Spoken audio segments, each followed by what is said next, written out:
Basically हमारा होता है change in position with respect to time. मान लीजिए कोई ऑब्जेक्ट है, अब ये मान लेते हैं कि 0 पे after time T, after time T मतलब इसकी पोजीशन जहां पहले थी वहीं अभी है। तो ये हमारे पास दो क्वांटिटी आनी है। पहली क्वांटिटी आनी है डिस्टेंस एंड दूसरी क्वांटिटी आनी है डिस्प्लेसमेंट। ये टोटल पाथ कवर्ड। नमस्ते दोस्तों, क्या आपको पता है कि अर्थ हमारी मूव करती रहती है फिर भी हमको दिखाई नहीं देती है? क्या आपको पता है कि जब भी आप 10 मिनट बैठ के ट्रैवल करते हैं पेड़ पीछे भी जाते हुए दिखाई देते हैं? क्या आपको पता है कि जब हम ट्रेन में बैठे होते हैं ट्रेन हमारे लिए तो रुकी होती है लेकिन वो और पैसेंजर के लिए चलती हुई दिखाई देती है? तो इन सभी बातों का आज प्रश्न जो ये उठते हैं हमारे दिमाग में, इन सभी का आंसर हम जानेंगे अपने प्यारे से चैप्टर मोशन में। मोशन हमारा क्लास 9 का फिजिक्स का चैप्टर नंबर 1 है। तो आइए जानते हैं मोशन होता क्या है। तो चलिए पहले मोशन को डिफाइन करते हैं। मोशन बेसिकली हमारा होता है चेंज इन पोजीशन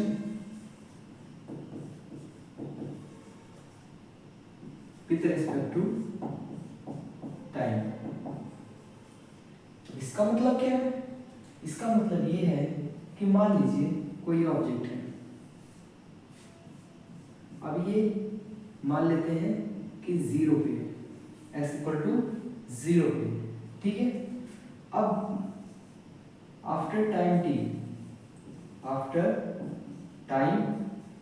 t हमने t समय के बाद देखा कि इसकी पोजीशन अभी भी वहीं पर बनी पड़ी है, यानी कि इसका मतलब क्या है कि इसकी पोजीशन में कोई चेंजेस हुआ नहीं ना। मतलब इसकी पोजीशन जहां पहले थी वहीं अभी है, यानी कि चेंज इन पोजीशन नहीं हुआ, चेंज इन पोजीशन नहीं हुआ। ये ऑब्जेक्ट क्या मूव कर रही है?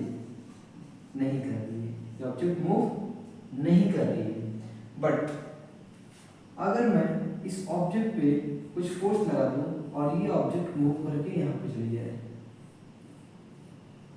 यहां से इसका मूवमेंट हुआ। अब ये मूवमेंट हुआ क्यों?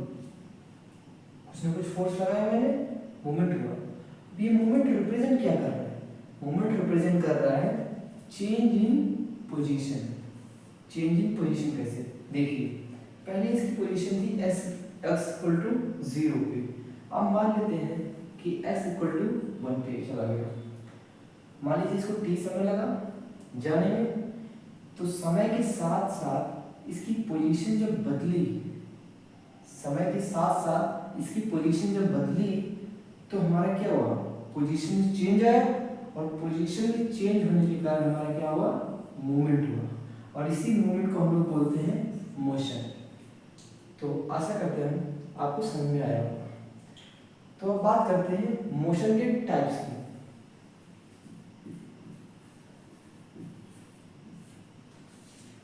देखिए मोशन के बेसिकली 4 टाइप्स होते हैं। Number 1 linear, number 2 circular, number 3 vibrational,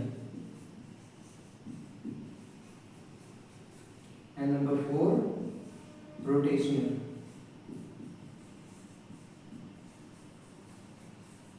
घबराइए नहीं, आपको सिर्फ पहला और दूसरा ही पढ़ना है। हमारे चैप्टर्स में सिर्फ हमको लीनियर मोशन पढ़ना है and some portion of circular motion पढ़ना है। लीनियर मोशन क्या होता है? हम एक एक करके लीनियर मोशन पढ़ेंगे, फिर सर्कुलर मोशन पढ़ेंगे, और ये दोनों मोशन हमारे चैप्टर में नहीं है, यानी हमारे सिलेबस में ही नहीं है। हम एक एक करके लीनियर पहले पढ़ेंगे, उसके बाद कुछ पोर्शन सर्कुलर का भी पढ़ेंगे। तो चलिए स्टार्ट करते हैं लीनियर मोशन।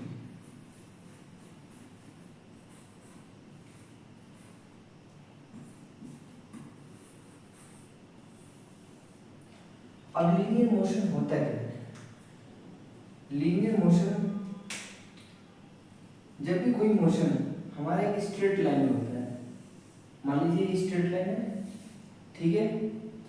अगर कोई ऑब्जेक्ट अपना पोजीशन चेंज कर रही है और वो भी स्ट्रेट लाइन में, यानी कि इसका पोजीशन कुछ यूं इस डायरेक्शन में या फिर इस डायरेक्शन में चेंज हो रहा है, तो उस मूवमेंट को, उस मोशन को हम लोग क्या बोलते हैं?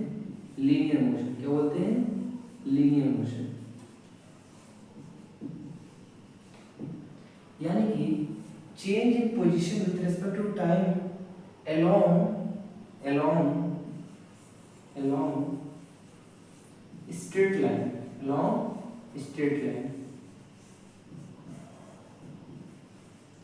अगर किसी भी पोजीशन का चेंज हो रहा है समय के साथ साथ और वो भी स्ट्रेट लाइन में हो रहा है, तो ऐसे मोशन को हम लोग बोलते हैं लीनियर मोशन। क्या बोलते हैं? Linear motion. अब कोई भी ऑब्जेक्ट जब मूव करेगी तो कुछ ना कुछ पाथ या फिर कुछ ना कुछ लेंथ तो कवर करेगी। जैसे मान लीजिए ये ऑब्जेक्ट मूव करके यहाँ पर आ गई, अब इसके बीच में यहाँ से यहाँ तक की दूरी, कुछ ना कुछ दूरी होगी और कुछ ना कुछ क्या होगा? लेंथ होगा। अब इसी लेंथ को मेजर करने के लिए हमारे पास दो क्वांटिटी आती हैं। पहली क्वांटिटी आती है डिस्टेंस एंड दूसरी क्वांटिटी आती है displacement.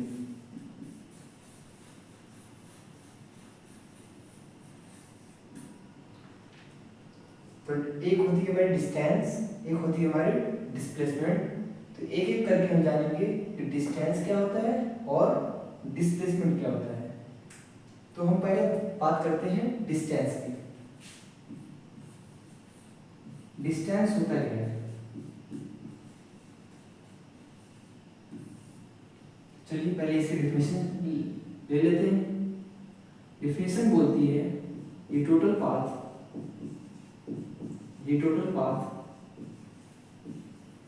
covered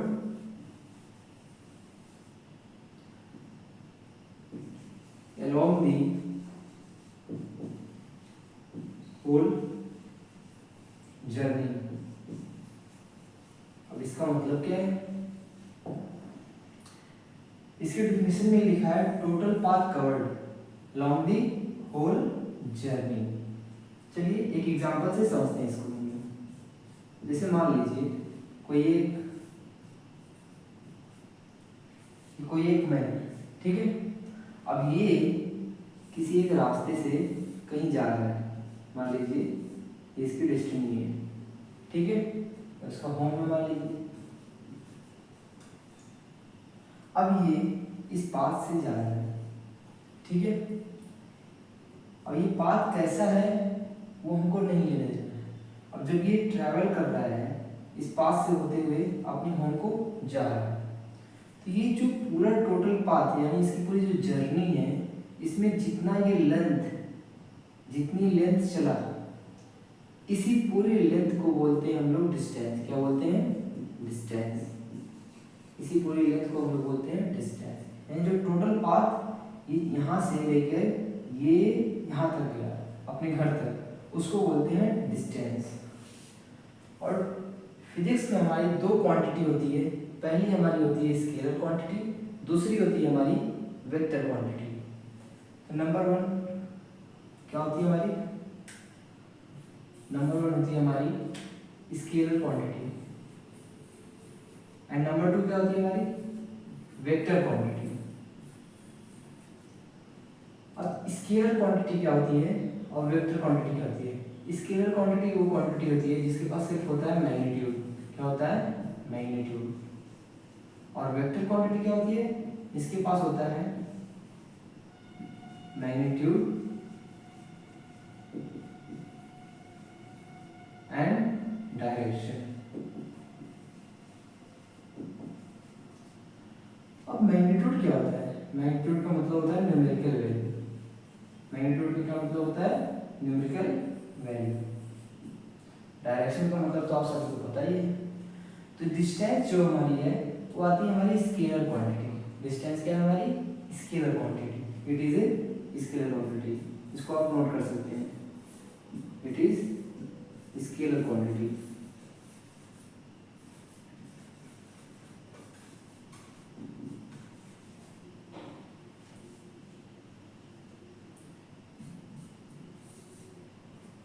and second thing is distance जो होती है हमारी मीटर में मेजर की जाती है, यानी इसकी यूनिट क्या होती है, मीटर। ये मीटर जो होती है इसकी एसआई यूनिट होती है। ये रही हमारी डिस्टेंस। अब हम बात करते हैं डिस्प्लेसमेंट की। डिस्प्लेसमेंट क्या होता है, तो सभी लोग हेडिंग डाल लीजिए डिस्प्लेसमेंट।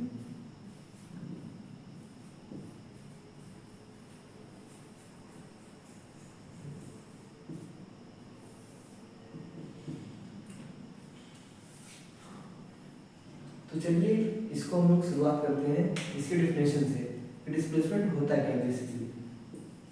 इसकी डिफिनेशन बोलती है कि the shortest path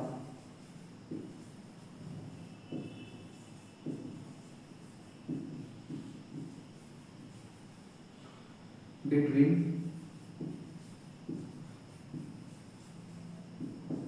the final position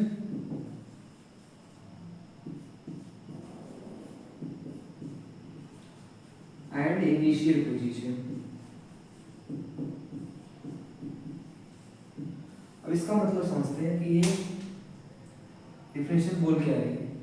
इसने पहला टर्म यूज किया है शॉर्टेस्ट पाथ, यानी कि शॉर्टेस्ट पाथ का मतलब होता है स्ट्रेट लाइन। स्ट्रेट लाइन याद रखिएगा, अभी हम लोग इसका यूज करेंगे। Between final position and initial position. Initial position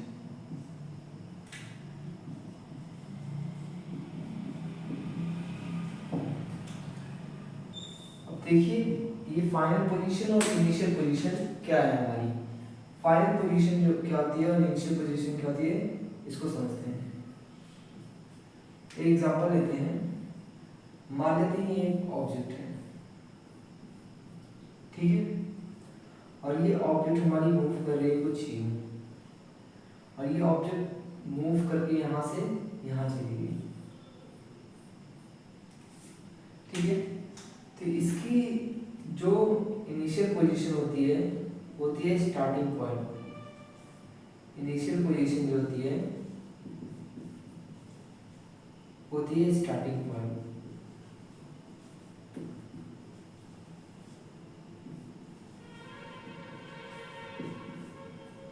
और जो फाइनल पोजीशन होती है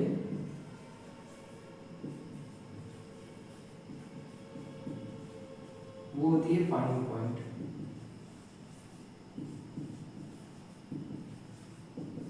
यानी कि ये ऑब्जेक्ट पहले कहाँ था और बाद में कहाँ पर है।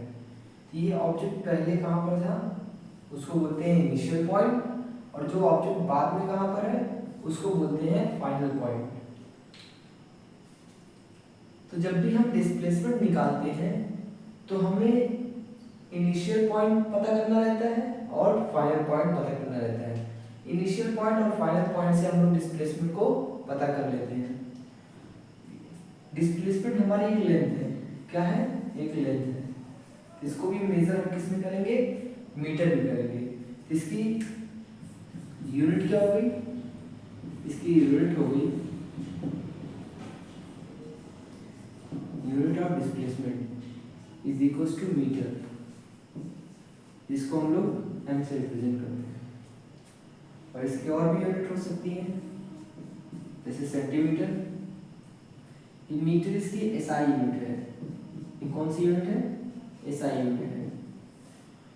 इसको हम लोग किलोमीटर में मेजर कर सकते हैं, एक्सेट्रा। ये इनकी कुछ यूनिट्स हैं। यह इसकी स्टैंडर्ड एसआई यूनिट है, जिसको हम लोग ज़्यादातर क्वेश्चनों में यूज करेंगे। हमने क्वांटिटी की बात की थी, इसकी प्रीवियस लेक्चर में हमने बात की थी फिजिकल क्वांटिटी के बारे में। हमने बताया था कि दो क्वांटिटी होती है, एक होता है हमारा स्केलर क्वांटिटी और एक होता है हमारा वेक्टर क्वांटिटी। जो डिस्प्लेसमेंट हमारा होता है ये होती है हमारी वेक्टर क्वांटिटी। हमने वेक्टर क्वांटिटी के बारे में बात किया था कि वेक्टर क्वांटिटी वो क्वांटिटी होती है जिसके पास मैग्नीट्यूड के साथ साथ डायरेक्शन भी होता है। यानी कि कोई भी मान लीजिए ये ऑब्जेक्ट है, अब ये मूव कर रही है, ये मान लीजिए यहाँ से मूव करके यहाँ पर चली गई। अब इसने कुछ ना कुछ डिस्टेंस कवर किया और डिस्टेंस के साथ साथ मान लीजिए ये मूव कर रही इस डायरेक्शन में, इसमें इस डायरेक्शन में।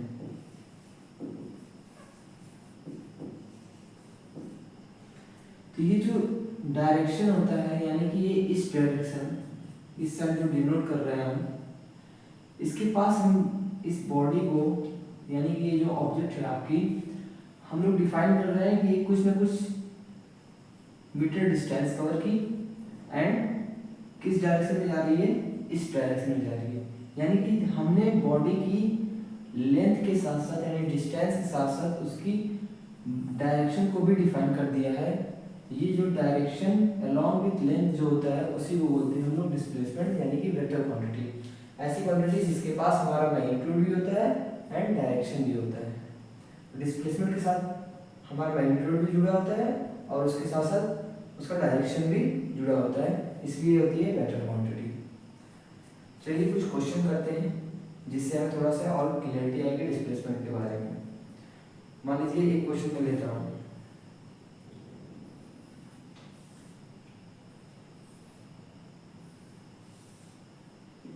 ये मान लीजिए एक स्क्वायर है ABCD, इसकी ये लेंथ है 4 मीटर और मैंने बोल दिया कि ये क्या है, स्क्वायर है आपका। अब ये स्क्वायर है तो ये भी 4 होगा, ये भी 4 होगा और ये भी 4 होगा। अगर हम इसके डिस्टेंस डिस्प्लेसमेंट की बात करें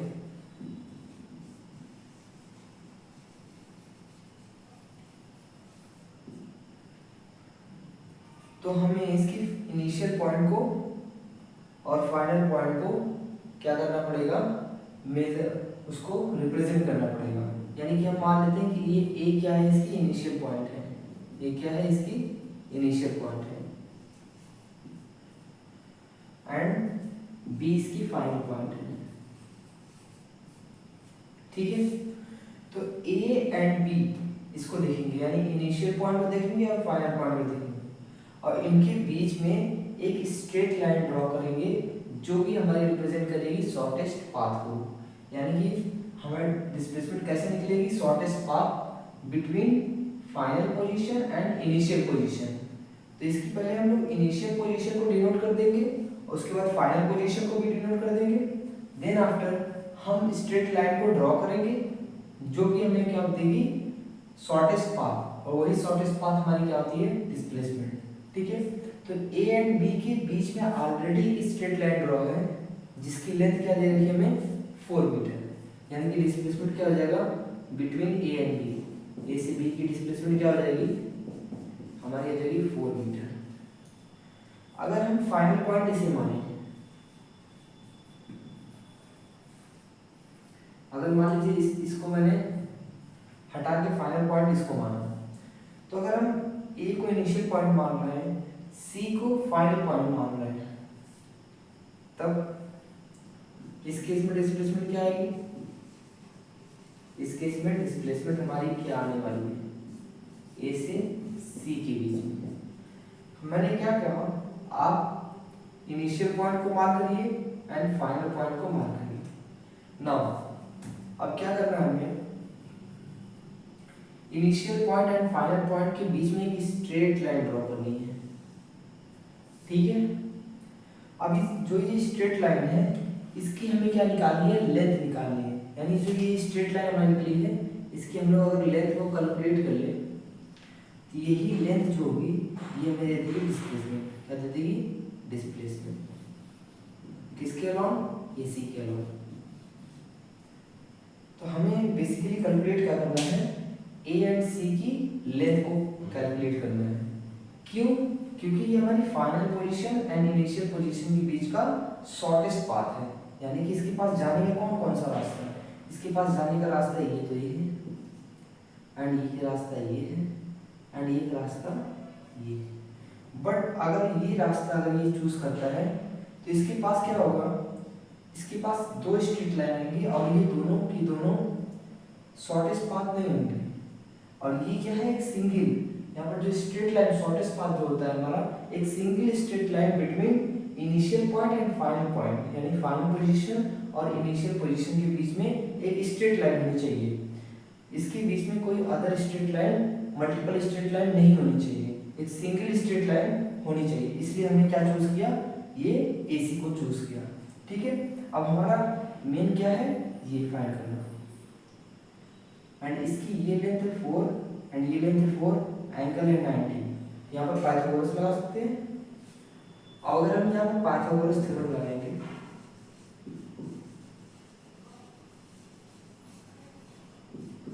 तो पाइथागोरस थ्योरम क्या कहता है हमारा,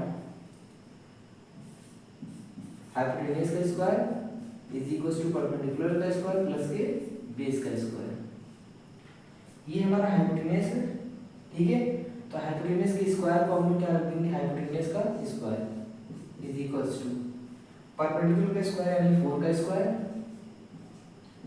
बेस का स्क्वायर यानी कि 4 का स्क्वायर।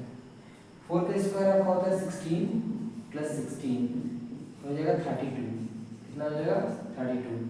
यानी कि यहाँ से h स्क्वायर की वैल्यू कितनी आई, h स्क्वायर की वैल्यू आई आपकी 32, यानी h की वैल्यू कितनी आ जाएगी, √32 मीटर। ये जो h की वैल्यू आई, यही तो है आपका AC लेंथ, यानी AC के बीच की जो लेंथ आई है वो आई है √32 मीटर। और यही है आपका डिस्प्लेसमेंट ऑफ AC। अगर मान लीजिए ये फाइनल पॉइंट ना होगे, हमारा फाइनल पॉइंट यहाँ पर है। ठीक है, तो इनिशियल पॉइंट हमारा क्या हुआ, A हुआ, फाइनल पॉइंट क्या हुआ हमारा D हुआ। ठीक है, तो इन दोनों के बीच में हम एक स्ट्रेट लाइन ड्रॉ करेंगे। ऑलरेडी एक स्ट्रेट लाइन ड्रॉ है और इसकी लेंथ कितनी है, 4 है। ठीक है, तो AD के बीच की जो डिस्प्लेसमेंट होगी, यानी जो डिस्प्लेसमेंट हमारी ये जो डिस्प्लेसमेंट हमारी AD ये कितनी हो जाएगी, 4 मीटर। हमने इसमें 3 केस किए। पहला हमारा A से लेके B तक, यानी जब A से लेके B तक को देखा, इसके बीच में ऑलरेडी एक स्ट्रेट लाइन ड्रॉ थी, तो उसकी लेंथ कितनी थी, 4 मीटर। तो हमारी डिस्प्लेसमेंट क्या हो जाएगी, शॉर्टेस्ट पाथ, यानी straight line between final position and initial position. Initial position ये थी एंड फाइनल पोजीशन ये थी, तो हमारी कितनी होगी, 4 मीटर। जब हमने C को चूज किया तो हम ये डिस्टेंस इसको नहीं ऐड करेंगे। क्यों, क्योंकि ये बोल क्या है, डिस्प्लेसमेंट बोल क्या है हमारा, फाइनल पोजीशन लेना है, इनिशियल पोजीशन लेना है। और फाइनल पोजीशन और इनिशियल पोजीशन लेके एक स्ट्रेट लाइन ड्रॉ करनी है। जैसे ही स्ट्रेट लाइन ड्रॉ करेंगे तो उस स्ट्रेट लाइन की लेंथ हमारी क्या होती है, डिस्प्लेसमेंट होती है। उससे हमें क्या मिल जाएगा, डिस्प्लेसमेंट। यहाँ पर हमारा एक पाइथागोरस ट्रायंगल बन रहा था, तो उसको अप्लाई करके हमने पाइथागोरस थ्योरम अप्लाई करके अपनी AC की लेंथ निकाली, जो कि डिस्प्लेसमेंट कहलाएगी AC। आई होप आपको क्वेश्चन से ये क्लियर हुआ होगा। तो ये रहा हमारा डिस्प्लेसमेंट